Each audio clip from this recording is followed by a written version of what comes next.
Welcome everyone to today in this, at least in Germany, very sunny afternoon.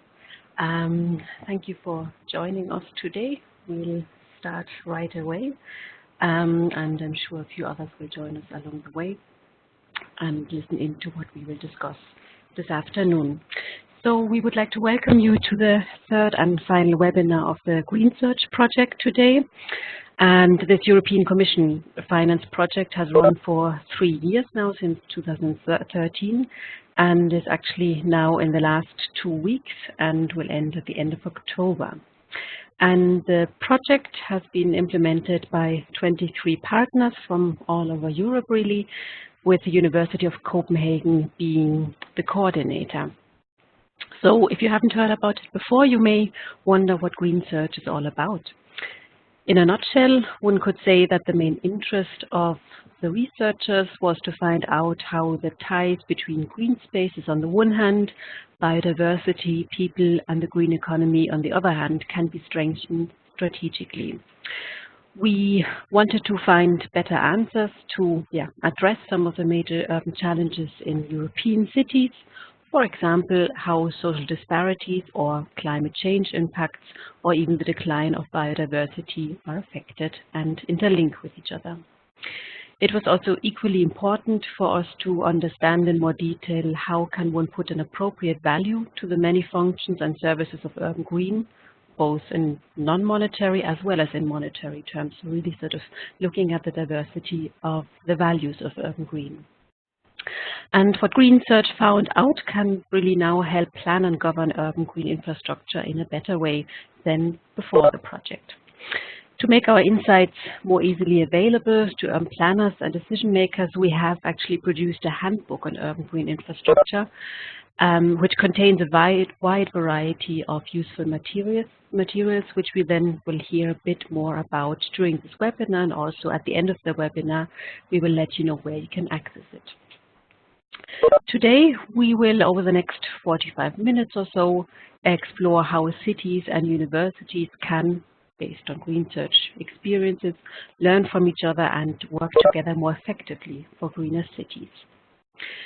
So we all, of course, know that bridging the different interests and cultures of both sides and making collaboration really work on the ground is a lot easier said than done.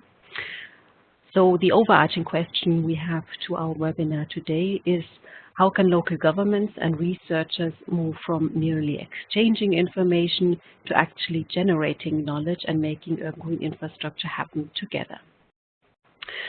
Green Search, for that reason, adopted a Learning Alliance approach to bring researchers and 5 European cities together, namely Bari in Italy, Berlin in Germany, Edinburgh in the UK, Malmö in Sweden, and Ljubljana in Slovenia, together with other local stakeholders. And we will share what we learned from this approach now towards collaboration, before we then ask each city representative and a few researchers that have been involved in the Learning Alliance process to reflect on their experiences and give us some hints for how we can better organize and set up and, of course, implement future city research collaboration. For your information, this webinar today is moderated by Barbara Anton and myself, Alice Ryle. We both work with ICLI, Local Governments for Sustainability. And ICLI is an international network of cities working on sustainable urban development and the various topics that are part of it. And we are also a partner of the Green Search project. And Barbara and myself are located in the network's European Secretariat, which is based in Freiburg in southern Germany. Now, before we continue welcoming our speakers, one more technical information for you today.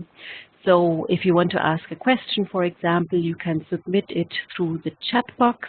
Please sort of address it to the panelists or us as hosts.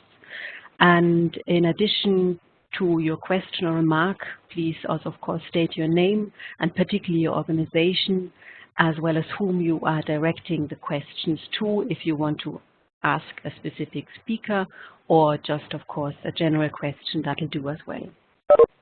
And you can do that, of course, throughout the conversation, and we'll then bring all questions, or as many questions as we can fit in time-wise together, and bring them back to the table at the end of the webinar. Now I'll hand over to my colleague, Barbara, to introduce the speakers to you today. As you have already pointed out, we have with us today a city representative and several researchers. All of them were directly involved in the local learning alliances in one way or another. We have invited Tim Delsammer, hello Tim, from the city of Malmö in the south of Sweden. Tim is a landscape architect who moved from the Swedish University of Agricultural Sciences to the Streets and Parks Department of the city 2 years ago. So pretty much in the middle of the project. He experienced both the academic and the practitioner side of the Green Search collaboration.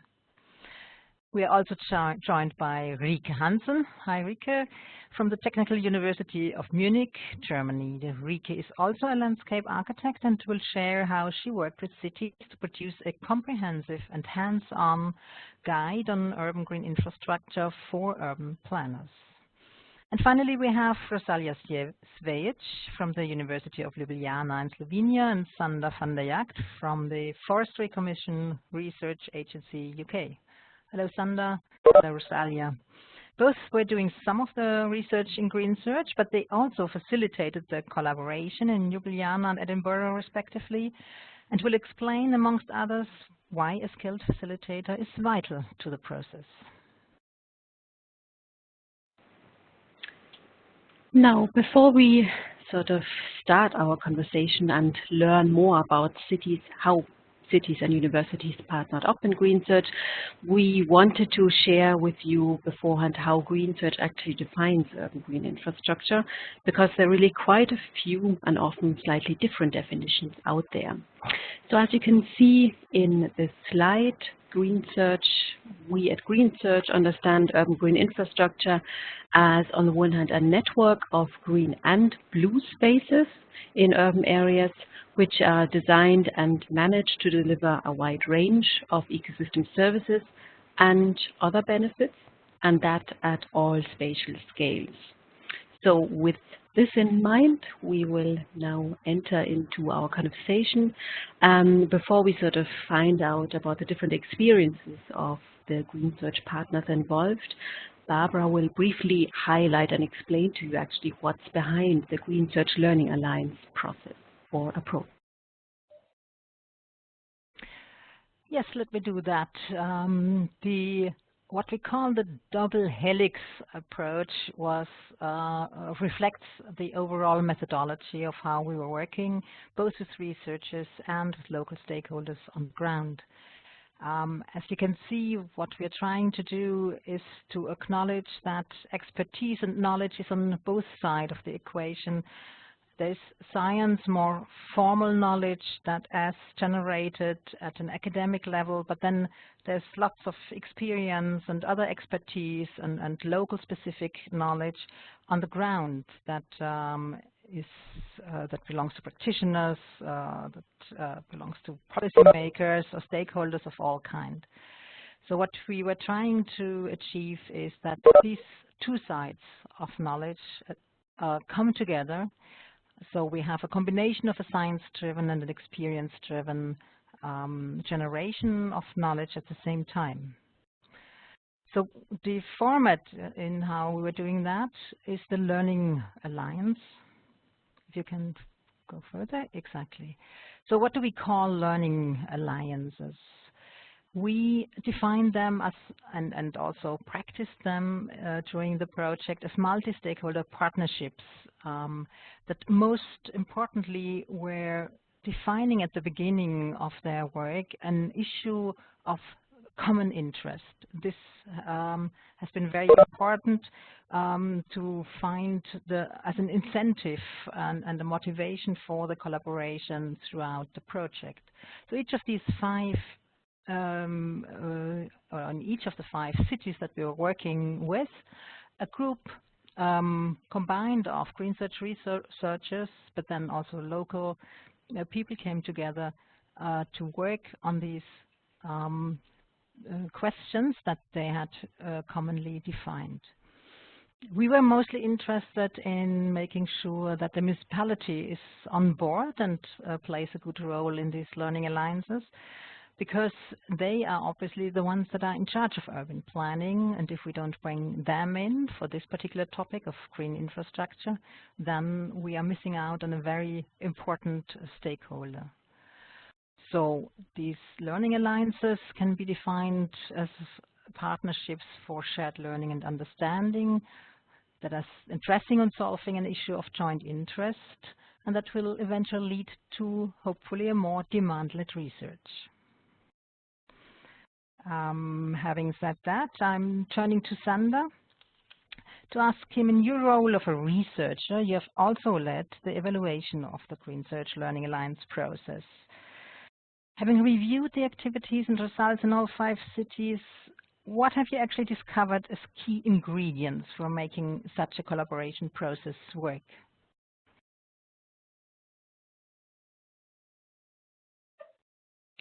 Hello. Can you all hear me? Yes, we can perfectly. Yes? Okay. Let me just first briefly explain the approach we've taken to the evaluation. And if you could turn to the next slide, please.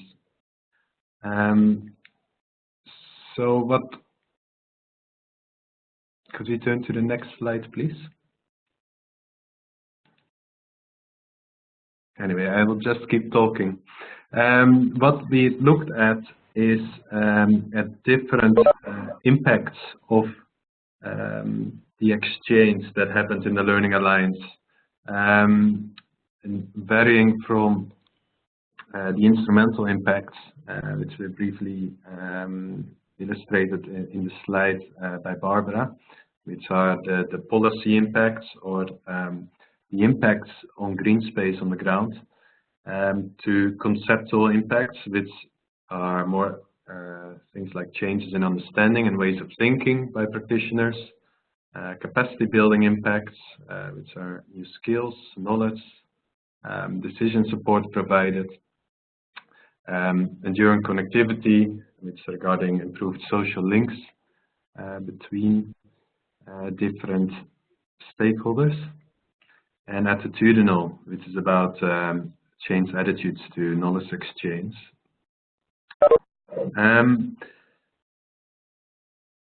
I won't go into much detail on that aspect, because the question was about recommendations, and in order to come to these recommendations regarding the stakeholder engagement process, we looked into different aspects of the knowledge exchange, and they are initiating the Learning Alliance process, facilitating the Learning Alliance process, the exchange of knowledge in the Learning Alliances, so the process of experimenting with new ideas, and then implementing the final results.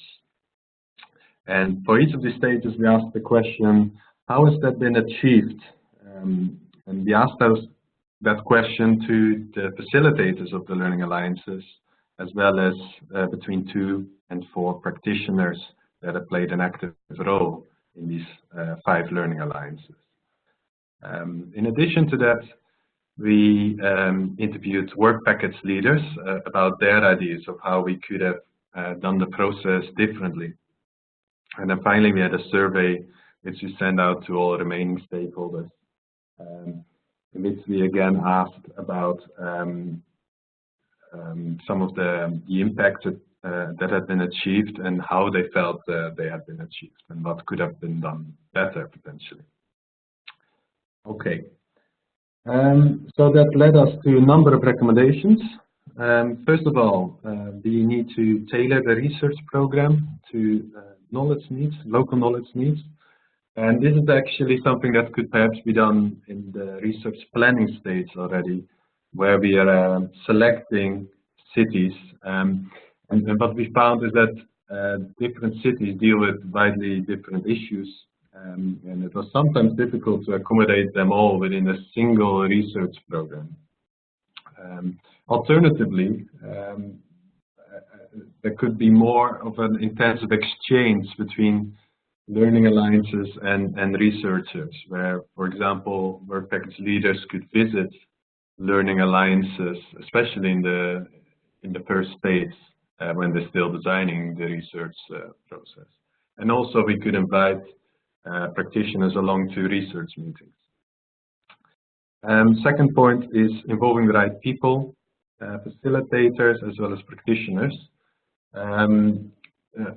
In our project, the facilitators were often acting as researchers as well, and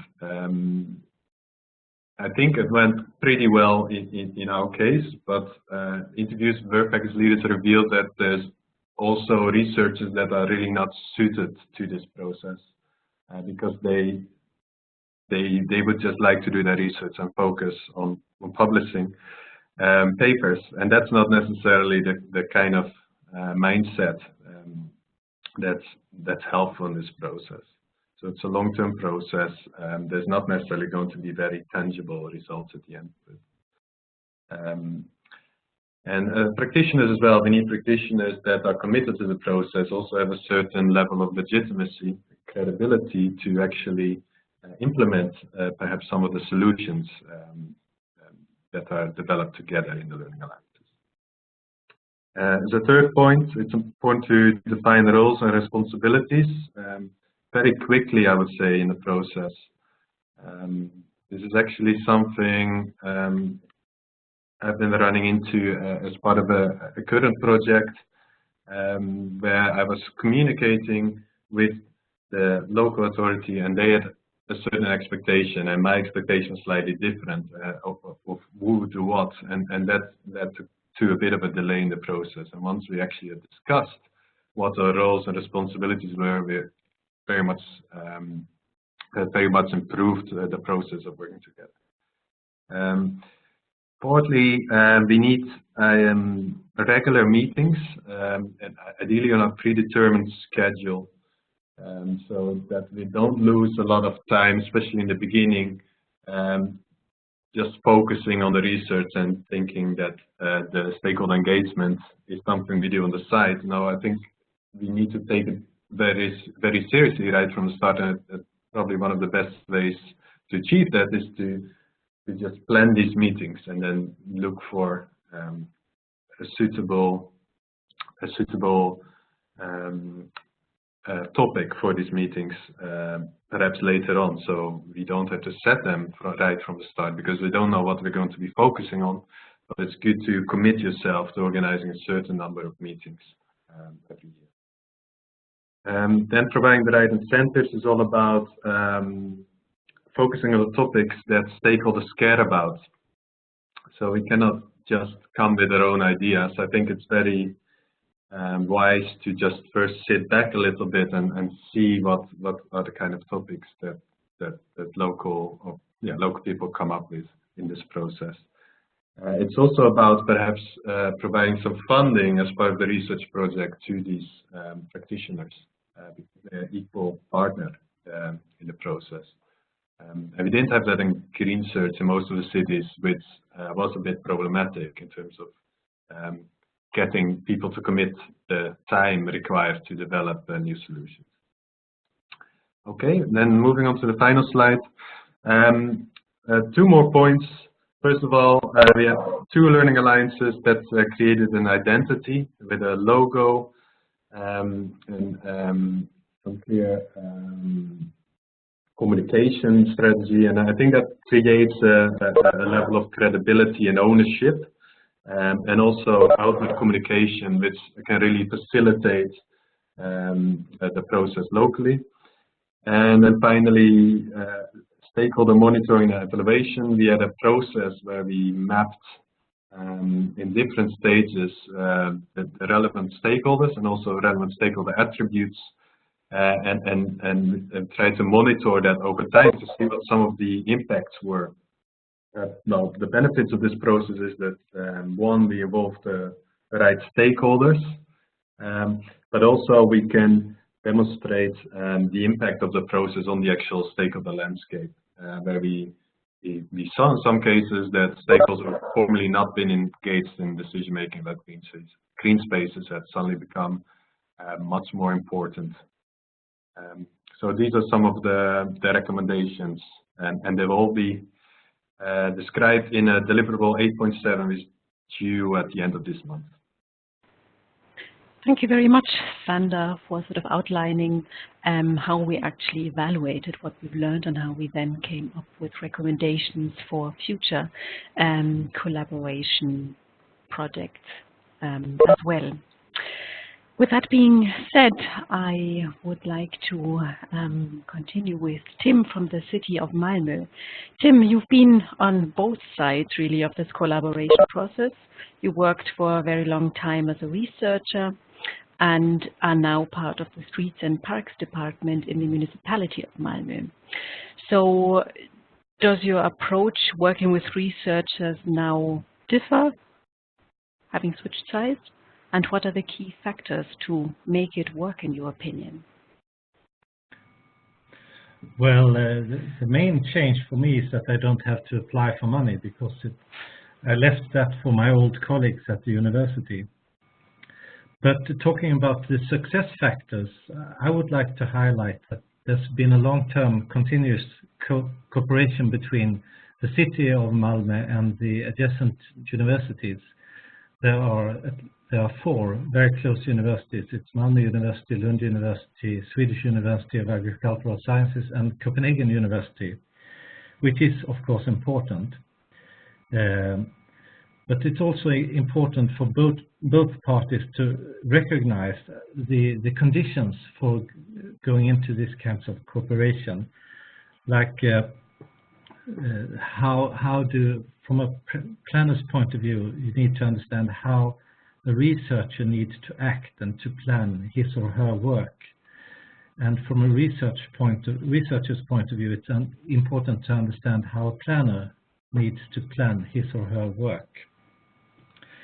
And also it's important to recognize that the planner is not just a planner and the researcher is not just a researcher. I very often meet preconceptions of how a planner acts or how a researcher is. It's like sometimes planners think that researchers knows nothing about the real world, or on the other end of the scale, that researchers has the ultimate answers on every question you can think of. And from a researcher's point of view, you sometimes meet the view that planners need to be educated. They don't know anything about research at all, which is of course wrong. And sometimes you get the opposite view, that planners know exactly how the real world works, which is not true at all. Planners know about their view of the real world. So that's important to be very conscious about the actual setting. And from a planner's point of view, I would like to recommend that accept that there's sometimes failures in the cooperation and be comfortable with that. Researchers sometimes comes up with very brilliant solutions and the best answer you can think of, but sometimes it's just a failure, and that's okay. So keep an open mind towards research if you're a planner. Thank you. Thank you very much, Timon, for that. And clearly we need to sort of first of all sit down with each other and just find out who the other side is that we want to work with and what their conditions are. Moving on to the role of facilitators, because of course we also, well, not maybe of course, but we surely had facilitators in the Green Search project as well, which sort of brought both sides, the researchers as well as the practitioners, mainly planners, together. Rosalia and Sander, you were facilitators in Ljubljana and in Edinburgh. Rosalia, as a facilitator, you brought Green Search researchers together with municipal planners, with a non-governmental organization working with youth, as well as with students from the university and disadvantaged young adults. So how did you manage to find a common goal, particularly, of course, in the light of researchers having to issue publications, the more the better, and on the other hand, planners having to work in a hierarchical administration where decisions also just take time? What, in your opinion, makes a facilitator a good facilitator then as well?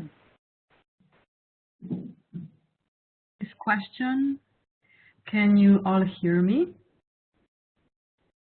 Yes, we can. Oh, great. Yes, hello everybody. I would just like to share my short experience with my work in Ljubljana during the Green Search project. As you mentioned, Alice, we worked with a range of stakeholders in Ljubljana and really finding a common goal with them. And I have to emphasize, reaching the common goal with them was really a challenge and a process. We started off with a vague idea what we would like to do, and then coming from that and discussing about our skills, experiences, knowledge, interests, and so on, we built the Focal Learning Alliance on this. Through a series of meetings, this monthly meetings, sometimes weekly meetings, we dedicated ourselves to exploring what is there in terms of urban green infrastructure, who are the stakeholders involved, what message they communicate to public, city, and so forth. And we used this knowledge to build the Focal Learning Alliance and the story around it. As researchers, we helped the group of stakeholders with analytical desktop research approach that helped the stakeholders to systematically compare urban green initiatives in Ljubljana and to see what they are and what they do. And this helped us to define our own common goal. Later on in the process, we, as you mentioned, Alice, the researchers actually had a double role. At the same time, they had to be facilitators and researchers. And this is, of course, hard to combine sometimes, but as facilitators, we brought, with my colleagues, we brought together the ideas and people in this process of group decision making. But as researchers, we used science to support discussions in the Focal Learning Alliance, and through building scientific evidence based on which we could then decide on the future steps of the Focal Learning Alliance, we were able to participate as well as researchers. I think the key message here for researchers trying to do something similar in their own cities is to not force necessarily your research interests right at the beginning, but give some space, give some room for stakeholders, and give some time to define together with stakeholders what could be new research areas and new research fields that we could then address in the process. I think at the end it's about bringing science and practice a little bit closer on an everyday basis. This is my short experience. Thank you, Rosalia. Very interesting to see how things turned out in many different ways in the different cities. But still, I think there's some common experiences made. Sandra, you were facilitator in the Green Search Focal LA in Edinburgh, and now you have a similar job in a new project which is called Naturevation, and you are here facilitating this kind of a process in the city of Utrecht. Funded by the European Commission, Naturevation is about identifying which financing, governance and business approaches to promote urban green really work. With this fresh start, is there something as a facilitator you would certainly not do again in Utrecht? And what would you do with even more conviction now than formerly in Edinburgh? Okay. I think what I wouldn't do anymore is one of the first things we did in Edinburgh was to organize a big sort of launch meeting. And we'd invited about 40, 50 people, or I actually invited more, but that's the number of people who showed up. And we didn't at that time had a very clear idea where this would go to. And so I think we left a lot of people hoping for something that we perhaps never delivered. I think the better approach would be to start in small groups rather than a big launch without having a clear idea of where you're going.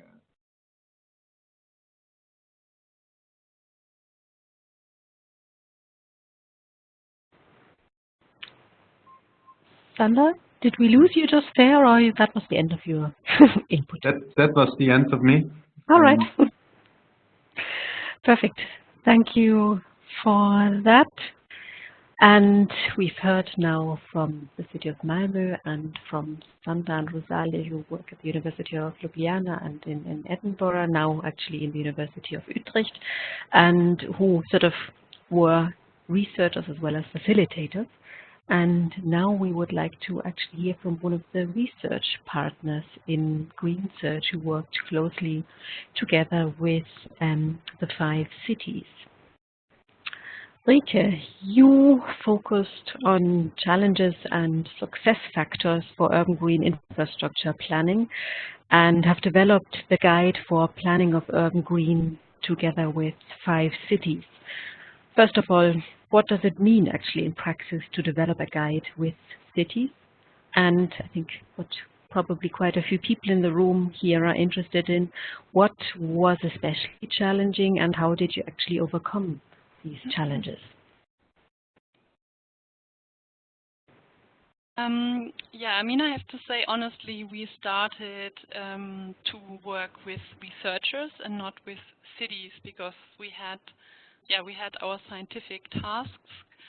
And in the beginning, we studied green space planning in 20 cities, and that meant we were like just taking information from cities on what they are actually doing in terms of green space planning, what challenges they are facing, and how that relates to what we understand as green infrastructure. And I think we spent a year of developing a framework for urban green infrastructure that corresponds to the needs that we found in these cities. And yeah, we defined a framework based on now 4 planning principles and a number of challenges. On the slide you can see this little figure with the landscape where the 4 principles are hovering above, and you can see a number of clouds which represent challenges that we want to tackle with UGI planning.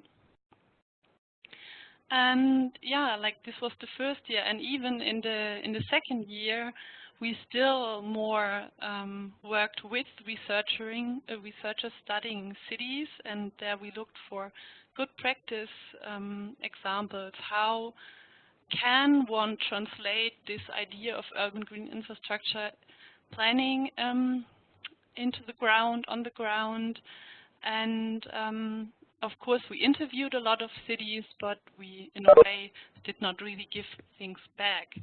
But then after 2 years we had finally collected and filtered and synthesized all this information, and we developed our so-called field test version of a urban green infrastructure planning guide, and it was a heavy document of almost 150 pages full of all information that we as scientists found important.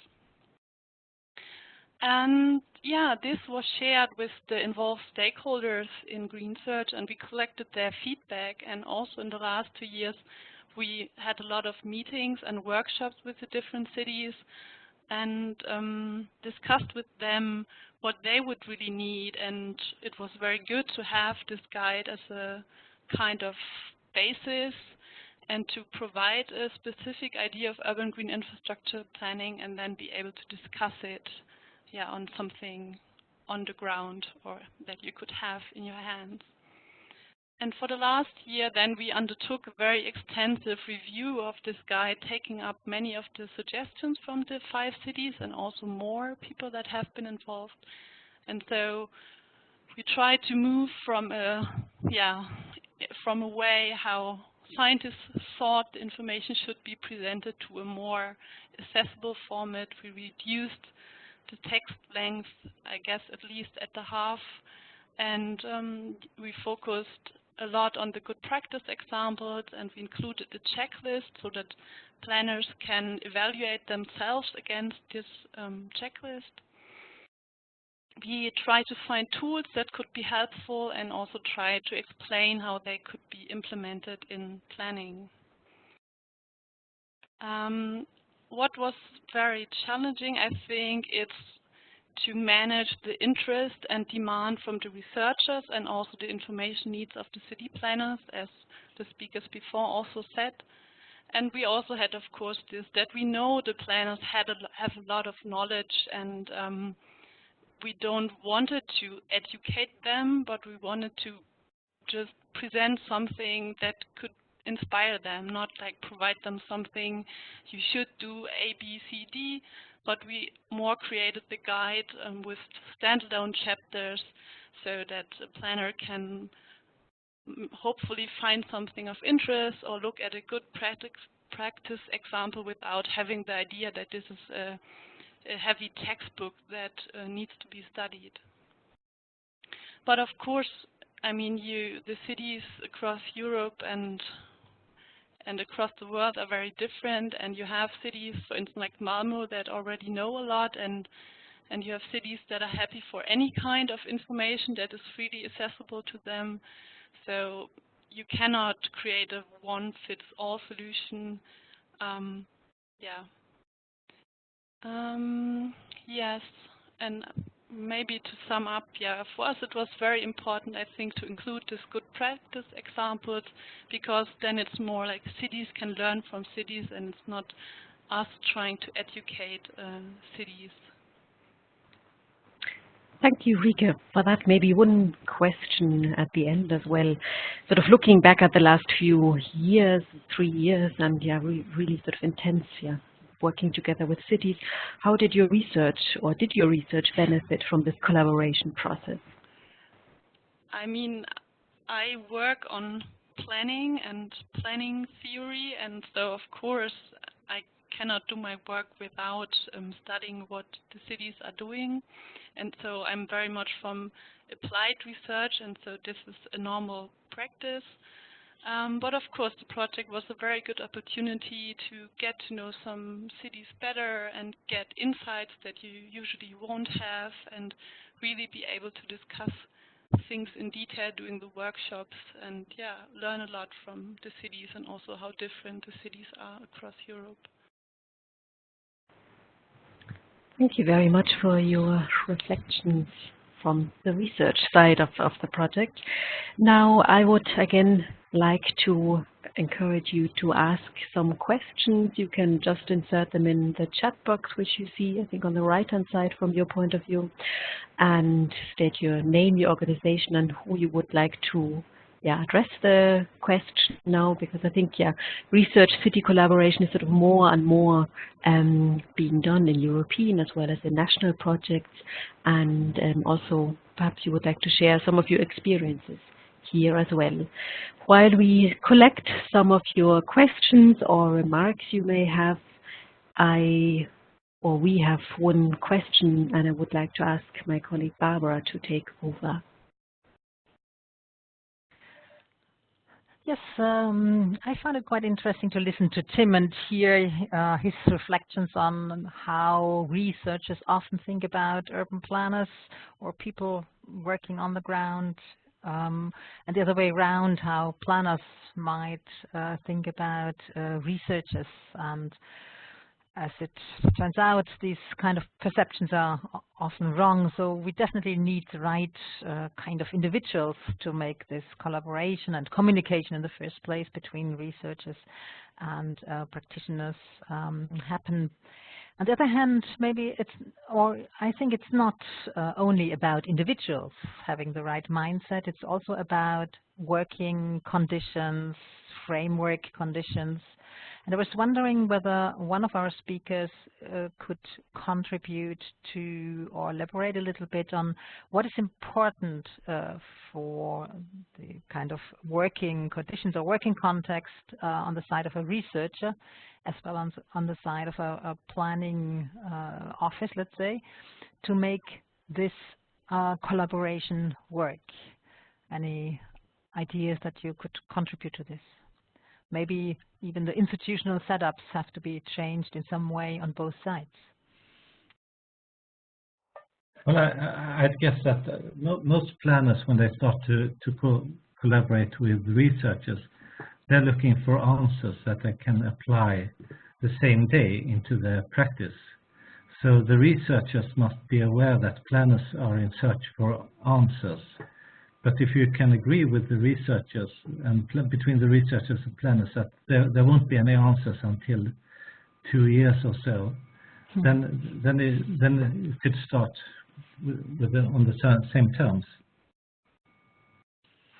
If I could add from the researcher perspective, I think, as I briefly alluded to previously, that a lot of researchers are very much focused on getting a maximum number of publications in order to advance their scientific careers. And that's a bit of a bottleneck if you talk about working environment to do this partnership working. And so I think we should be looking at other types of impacts, and they could still be written outputs to some extent, but perhaps not necessarily only in academic journals, but we could also think or look at trade journals, for example, or popular media, or any other engagement and outreach activities undertaken by researchers as part of the impact assessments. But I also think it's a little bit about who you involve. If you involve the senior researchers, they don't always need to have a lot of publications. And if you involve the students, they don't need publications. But the young researchers, they're in deep need of publications. So they are the most, maybe have the hardest situation to cooperate with practice. Thanks a lot. Some interesting thoughts here. Thank you. And in the meantime, we have questions as well. And one comes from Marianne Harris, PhD researcher in urban green infrastructure, as well as a local authority landscape architect in Dublin, Ireland. And her question goes to Rike and Tim. And she was wondering to what extent cities sort of are monitoring the activities for learning and future research. And is the implementation the main focus of planners in the local authorities? And then again, that links up to who is doing the monitoring. So I think one of her main interests is whether cities be part of such collaboration projects or projects as such, and whether they monitor their activities which they can then use for future projects in which they potentially work together with researchers. You want to start, Rike? If you have an idea, I find it a bit difficult to say something about this. Well, I can start then. Yeah. Well, if you mean if cities monitor the data on the field, I'd say a lot of big cities really do monitor, like count what's happening and monitor changes in the landscape. Yes, bigger cities do. But you maybe meant if cities monitor research, and I'd say to some extent cities do, yes.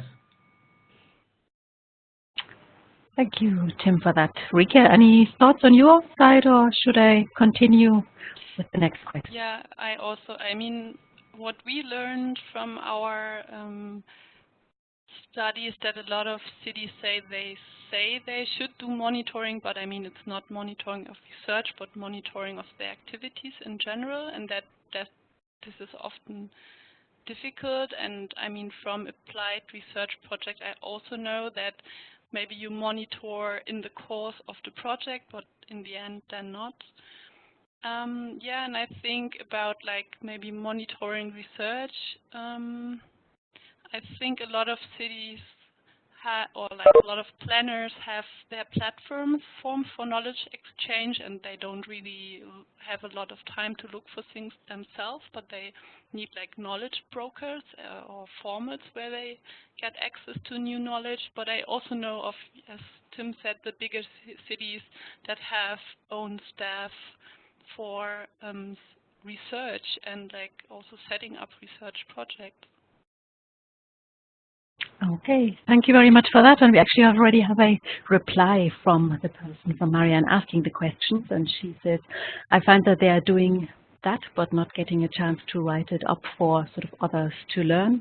And that sort of data is a bit easier for them to count things rather than having the possibility to write up and potentially looking at it in a more qualitative way as well.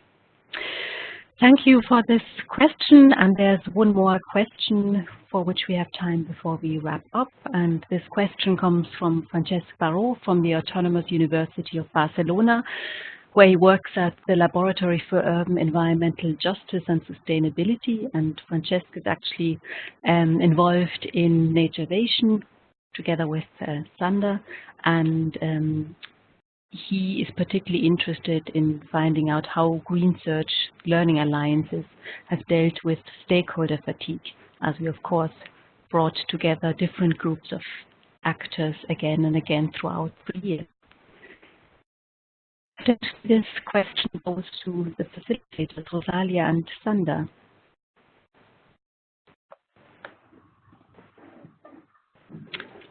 Rosalia, would you, or Sander, yes? Yeah, but I would say I think that varies between the different learning alliances. I know there have been a few that have actually been forced to change topic, perhaps because of fatigue, or that could have played a role, but I think it was more sort of a change of leadership and changing priorities of partners. I think if I speak for Edinburgh, where I've been the facilitator, so our Learning Alliance, so we work together with partners in a coalition called Edinburgh Living Landscape, and we had a lot of different topics we were focusing on, and so some of these topics were suggested by partners, and others were suggested perhaps more from our side based on our research agenda. And so I think one of the ways we avoided fatigue is by having different topics to work on in a very varied partnership, and also we invited often guests to meetings to talk about a specific topic. Thank you, Sander. Rosalia, any thoughts from your side? Sorry, but I don't think I quite get the question. What do you mean by a stakeholder fatigue? Stakeholder fatigue is more like if people sort of have to come together again and again in workshops and events, and some just might not have the energy or interest or even time, and sort of be fatigued. Yeah, okay, this is, I call this a dynamic stakeholder group, maybe on a positive side. I mean, of course, it's impossible to have a really stable stakeholder group, especially if they're volunteers and you expect them to be volunteers for a time period of a project. This is 3 years. And of course, we experienced that, and our group changed completely, I think, already 3 times. And it's really challenging to not actually to get them going every time, but to keep the learning potential there. So what we've learned with one group, we have to either repeat the learning process with another group, or we have to start